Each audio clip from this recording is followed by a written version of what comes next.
Всем привет, комрады! Недавно на стриме я познакомился с одной спектрумовской игрой, которая как для игрушки из начала 90-х выглядела прям офигительно. И я такой: вау, наверное, это шедевр, нужно обязательно поиграть ее и изучить. И я поиграл, изучил. Оказалось, что это просто нереально кривое дерьмище, это прям какая-то полная задница, но зато задница с очень-таки красивой графикой.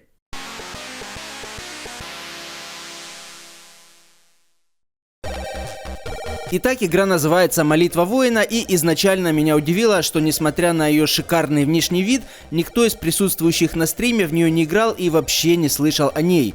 Но объяснение тут заключается в том, что у игры довольно любопытный бэкграунд. Все дело в том, что разработка «Молитвы воина» была закончена в далеком 91 году, как это утверждают уважаемые сайты, ну или в 92-м, как написано в самой игре. Но не суть, это не важно. В 90-х игрушка так зарелизена и не была, и увидела свет только в 2003-м, когда авторы ее откопали, восстановили и таки зарелизили, сделав наш многострадальный мир еще чуточку хуже. Авторов игры поименно называть, пожалуй, не буду, чтобы они вдруг не пали жертвой мести 40-летних впечатлительных спектрумистов. Скажу лишь, что ноги у игры растут из известной испанской компании Ziggurat, хотя по факту у этой игры почти все растет из одного места. Короче, я решил снять обзор, начал проходить эту игру и в рот я ебал такие игры, вот честно, это абсолютная хуйня. Да и лучше в Сирфреде буду задрачивать качание на веревках, чем играть в эту блевотину. Хотя с Сирфредом я, наверное, немного погорячился. Все-таки «Молитва воина» будет получше. Чуть-чуть. Ну окей, по старой доброй испанской традиции игра состоит из двух независимо загружаемых уровней, где после прохождения первого из них дается пароль для второго. Но будем последовательны. Вначале расскажу вам о первом уровне. Это пи***ц. Это просто полная хуйня. Это полная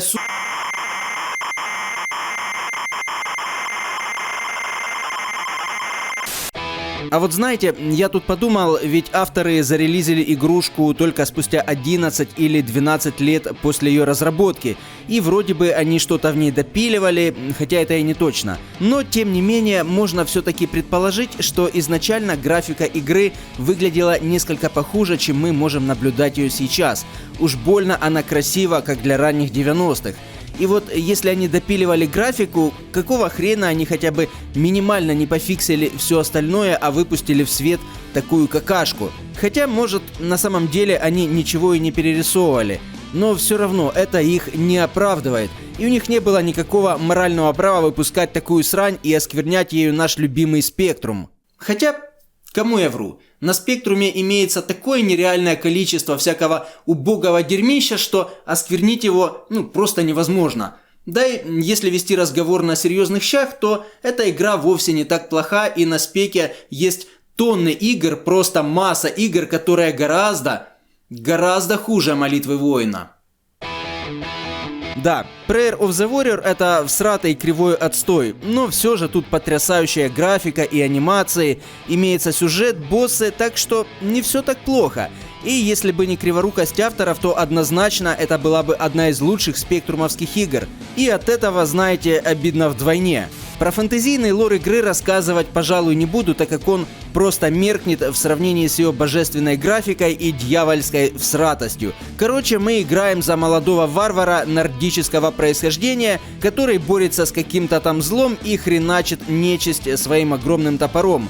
Я думаю, в этом случае данной информации более чем достаточно. Итак, давайте по сути. Игра имеет просто необычайно детальную, приятную графику, круто проанимированных врагов и офигительно заанимированного главного героя. Пожалуй, даже слишком офигительно. Вот скажите мне, какой чисто теоретически может быть глубокий смысл в том, что когда ты, управляя двухмерным персонажем в двухмерной игре, пытаясь развернуться слева направо или наоборот, твой герой не разворачивается мгновенно? Нет. Он вначале поворачивается лицом к тебе. То есть, чтобы развернуться, к примеру, слева направо, тебе недостаточно просто нажать направление вправо, но тебе нужно нажать вправо 2 раза. После первого нажатия герой повернется фейсом к тебе, и только после второго тыкания кнопки он таки развернется в нужную сторону. Вот какой, в этом смысл? Да, наверное, есть игры, где это как-то оправдано, как-то используется, зачем-то нужно, но в данном же случае нет. Ничего такого нет и в помине. И пока ты по привычке, разворачиваясь, нажимаешь кнопку направления один раз и наблюдаешь атлетичный торс и покер-фейс своего героя, тебе уже успевает смачно въебать какой-то выродок. И пока ты не привыкнешь к этому и не запомнишь на мышечном уровне, что для того, чтобы развернуться, нажать кнопку нужно 2 раза, а не 1, шансов у тебя просто нет. Ну вот ладно, давайте спокойно, без нервов и без эмоций. Какой в этом смысл? Зачем нужен этот лишний кадр анимации и лишний гемор для игрока? Лично у меня нет ответа на этот вопрос. Но это лишь начало, вершина айсберга, так как данная гамеса это просто какая-то чаша говна, наполненная до краев. Итак, второй момент, о котором я хотел бы поговорить, это управление в общем. И оно, как вы можете догадаться, просто максимально всратое, максимально дубовое и некомфортное. Хотя, по правде говоря, бывает и похуже. Так вот, при прыжках ты постоянно или проваливаешься в ближайшую яму, или летишь как конченый через добрую половину экрана.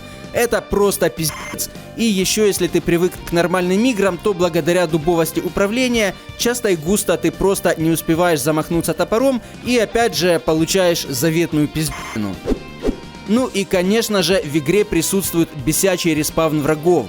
Хотя справедливости ради следует заметить, что с респавном здесь все же ситуация чуток получше, чем, к примеру, в современной спектрумовской игре Культ, о которой я недавно рассказывал, но тем не менее. Респавн здесь таки бесячий, но как-то сильно бомбить по этому поводу я не буду, так как бесячий респавн в играх это древнее зло. Да и даже если современные разрабы грешат тем же, то какие могут быть в принципе в данном плане претензии к играм ранних 90-х? Так что просто примем как аксиому то, что в игре конечно же присутствует сраный и бесячий респавн, и пойдем дальше. Следующий момент, который я хотел бы обсудить, это канаты или лианы. Короче, та хрень, по которой наш герой лазит. И хотя в данном случае, в отличие от того же Сир Фреда, раскачиваться на них не нужно, тем не менее головной боли они доставляют ох как немало. Короче, для того, чтобы залезть на веревку, недостаточно просто примерно стать под ней и нажать вверх. О нет, что такое жопа, ты начинаешь понимать, когда подходишь к канату, так как в этом моменте начинается самый настоящий пиксель-хантинг.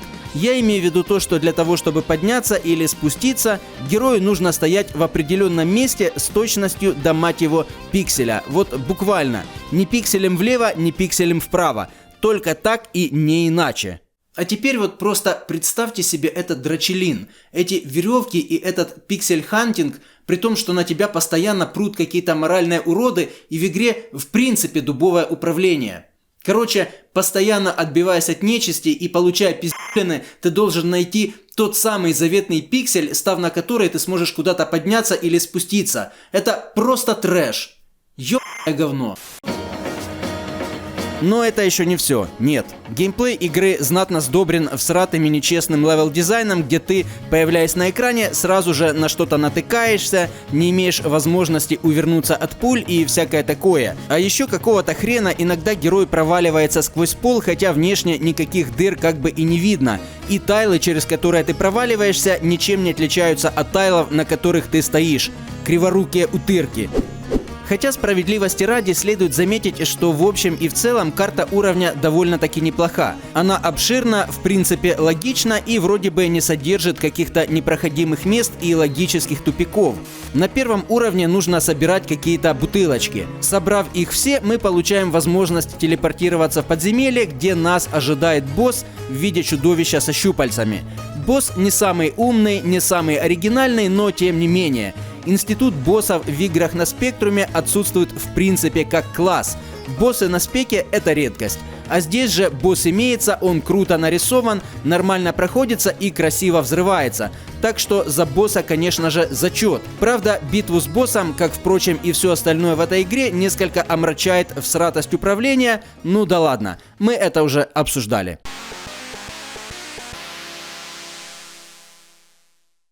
Но знаете, что в этой игре самое сложное? Не противники, не боссы, ни долбанное управление, ни канаты и даже не отстойный платформинг. Как вы думаете, что это? Что в этой игре самое сложное? Это, друзья мои, пауза. Да, прикиньте, пауза.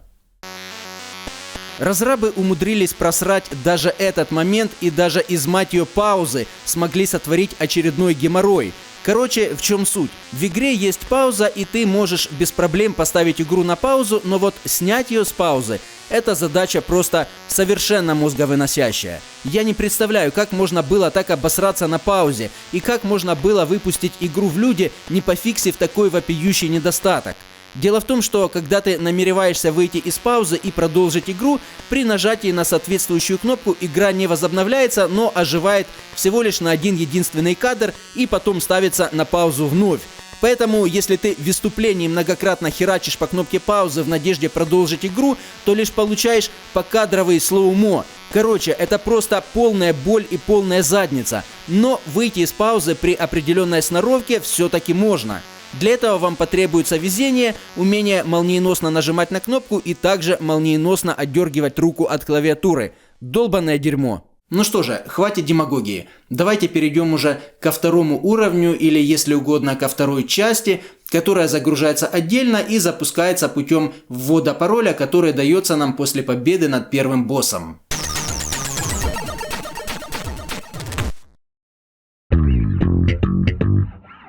Как это часто и густо бывает на Спектруме, второй уровень выглядит несколько похуже, чем первый, но справедливости ради следует отметить, что так как действия здесь происходят в подземелье, то и таких красот, как были наверху, ожидать не приходится именно в силу сеттинга. А по сути изображено все довольно-таки достойно. Просто графика здесь не поражает, как это было на первом уровне. В общем, теперь нам нужно шариться по подземелью, собирать необходимые айтемы и искать путь к боссу. Но давайте будем беспристрастны и конструктивны. Что здесь изменилось по сравнению с первой частью? Во-первых, управление. К стандартному набору кнопок добавились дополнительные клавиши. Теперь у нас появилась функция зажигания факела, функция закладки динамита и еще одна функция зажигания факела, наверное, которая я вообще не понял, нафига нужна, и я прошел игру без нее. Во всяком случае, всегда, когда я нажимал на эту кнопку, никогда ничего не происходило. Так вот, или авторы чего-то не реализовали, либо, как вариант, я чего-то не понял, что вполне может быть. Короче, хер с ним. Наш герой теперь не рубит всех тяжеленным топором, ибо в подземелье бывает довольно-таки темно, и в одной руке ему нужно держать факел. И, видимо, именно поэтому на втором уровне он предпочитает тыкать всех копьем. Из противников тут попадаются всякие мыши, чуваки в балахонах и подвешенные к потолку скелеты, которые тоже нужно тыкать копьем, что довольно-таки странно. Но знаете, это все фигня. Как думаете, кого здесь можно встретить, причем неоднократно? Ваши предположения. Ладно, не буду даже как-то бомбить или материться, потому что у меня такое ощущение, что авторы игры сделали все, чтобы вывести меня из душевного равновесия, поэтому не доставлю им такого удовольствия. Больше не доставлю. Так вот, самым опасным противником на данном уровне выступает Сир-Фред. Не просто кто-то похожий на Сир-Фреда, а конкретно Сир-Фред. Один в один. Просто, блядь, не понимаю, как могли так совпасть звезды, что противником в этой игре выступает главный герой самой бесячей меня игры, которая доводит меня буквально до белого коленя. Это судьба. Ладно, Сир-Фреды здесь, как и все остальные враги, вполне себе удачно респавнятся. И к тому же они довольно опасны, так как бросают копья, которые летают далеко и колются больно. Из хорошего можно отметить то, что отстойные пиксель-хантинговые канаты на этом уровне исчезли, и их функцию теперь выполняют лестницы, с которыми никаких проблем нет. Да, конечно, на них нельзя запрыгивать или спрыгивать с них, но тем не менее, долбанный пиксель-хантинг исчез, и теперь это нормальные, адекватные спектрумовские лестницы. Но авторы были бы не они, если бы они не придумали на этом уровне какой-то другой заеб. Дело в том, что во второй части, мягко говоря, бывает темновато, а говоря более конкретно, порой здесь вообще нифига не видно. Вот прям вообще темный экран. И здесь такого дерьма добрая половина уровня, пройти которое можно только находя факелы и освещая ними путь. Вроде бы и нормальная игровая механика, правда? Но тут, конечно же, есть нюансы. Во-первых, факелы, что, впрочем, вполне естественно, догорают и заканчиваются. А во-вторых, когда ты находишь факел, он автоматически, мать его, загорается сразу, когда ты его подбираешь. А на освещенных участках уровня этого никак, как вы понимаете, не видно. И увидеть то, что факел выгорает, можно только если обратить внимание на иконку факела на статус-баре. Так что, если ты провтыкал этот момент, подобрал факел и сразу же его не погасил, то он будет потихоньку себе гореть, и потом неизбежно наступит момент, когда ты окажешься где-то в полной заднице, где до освещенного участка уровня чесать 100-500 экранов, вокруг темно, хоть глаз выколи, факелы у тебя закончились, а на темных локациях имеются противники, ловушки и даже шарахаются долбаные серфреды. Короче, мои первые попытки одолеть эту часть игры неизбежно заканчивались тем, что я, пройдя добрую половину уровня, оказывался в кромешней темноте. И все. На этом тупо все. Поделать ничего нельзя. Приходилось перезагружать игру и начинать все сначала. Блин, ну какое же все-таки дерьмо. Ну разве не было бы более логично сделать так, чтобы факел сам по себе не активировался, и включать его нужно было бы самому? Ёперный балет, тут же есть для этого отдельная кнопка. Ну или как вариант можно было бы сделать включение-отключение факела автоматическим. Но блин, авторы решили реализовать все самым всратым образом. Так, чтобы факелы загорались сами, горели себе незаметно, а затем в самый неподходящий момент догорали и оставляли игрока в темноте. Вот какого хрена? Ну ладно, если ты уже знаешь об этом затупе, факелы сразу же выключаешь, относишься к ним экономно, то уровень вполне себе проходим. Из хорошего здесь появилась возможность взрывать всякие завалы и стены при помощи динамита, что, конечно же, прикольно. Ну и босс на этом уровне, естественно, тоже имеется, и он совсем неплох. Он явно поумнее, чем босс первого левела, и вообще довольно непрост. Короче, за босса зачет, особенно принимая во внимание то, что это спектрум, и то, как на спектруме туго с боссами в принципе. В общем, хреначим босса, на экране появляется надпись «Нажмите клавишу», и на этом все. Да, я так понимаю, Final Cut они либо не доделали, либо за те годы, когда игра была забыта и утеряна, он где-то потерялся.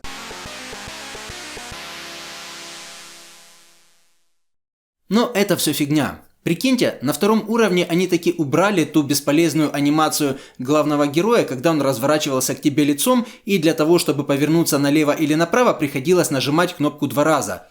Теперь с этим все в порядке. То есть, зачатки совести у авторов все-таки были. Но паузу они, сука, так и не пофиксили. Что же касается звуков и музыки, то сказать мне здесь нечего совершенно. В игре имеются стандартные биперные звучки, но никакой музыки здесь нет в принципе, даже на заставках. Впрочем, на этот момент я особо не жалуюсь, так как, учитывая уровень графики в игре, количество анимаций, контента и игровых механик, я вполне могу предположить, что вся память забита под завязку. Так что норм. Ну что, давайте делать выводы. Возможно, это прозвучит несколько странно после всех моих возмущений, но тем не менее. Игра неплоха. Я бы даже сказал, хороша. Правда, озвучивая такие выводы, нужно посреди экрана прописывать большими буквами. В рамках спектрума. Потому что да, в игре просто куча зашкварных моментов, просто масса всяких болячек. Тем не менее, молитва воина лучше многих. Лучше очень многих спектрумовских игр, и даже не просто игр, а настоящих хитов. Вот лично я, наверное, с большим удовольствием буду играть в эту игру, несмотря на все ее недостатки, чем в какого-то, ну не знаю, например, Саботера. Да, конечно, это мое сугубо личное мнение, но объективно. Для спектрума игра вполне норм, так что мои бомбления можете делить напополам и списывать на законы жанра. Все, друзья, я высказался, на душе стало полегче. Поэтому будем финишировать. Но прежде чем закончить, я хочу обратиться ко всем тем людям, которые поддерживают меня на стримах, на Патреоне и других спонсорских площадках, ссылки на которые, конечно же, есть в описании к видео. Спасибо вам огромное, комрады, так как только благодаря вам на этом канале регулярно и постоянно выходят новые спектрумовские видео. Покедова! Особую благодарность я хочу выразить Андрею Угольнику, каналу Drunkfly, ссылка в описании, Александру Ковальчуку, Соли по вкусу, Снауту 81, Варьяту, АДФу, Александру Бережному, Александру Ляшуку, Арту, Крейзи Энималу, Сайберу, Юджину Труневу, Сергею, Василию Селиванову, Василию Харужику, Маше и Сереге, басисту Акселю, Unknown Filmmakerу, Володимиру Шевченко, Александру Веприку, Дизі Дарк, Игорю и Максиму Овчинниковым, Денну Винницкому, Виктору, Заманту, Лапулену, Митяю, Руслану Баланухину и всем тем уважаемым комрадам, чьи имена и ники вы сейчас видите на своих плоских и широкоформатных экранах. Покедова!